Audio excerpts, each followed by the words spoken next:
ఆయన 6 గ్యారంటీలు అంటే మొదటగా రుణమాఫీ చేస్తా అన్నాడు. రుణమాఫీ అయిందా? కాలేదు.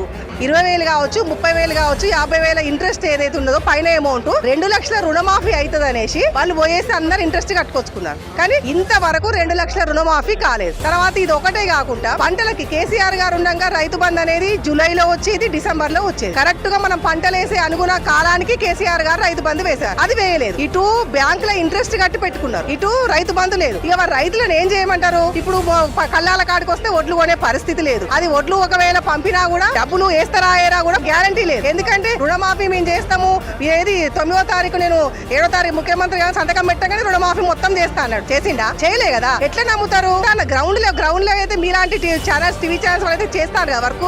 మీకు ఎక్కడ నాకు అనిపించింది రుణమాఫీ కంప్లీట్ అయినట్టు? ప్రతి ఒక్క విలేజ్ తీసుకోండి, ఒక విలేజ్ కి పోయి అడగండి, మీ దగ్గర 1,00,000 రుణమాఫీ ఎంత అయింది, 2 లక్షల వాళ్ళకి ఎంత మంది అయింది, అసలు రుణమాఫీ ఎంత వరకు అయిందని అడగండి.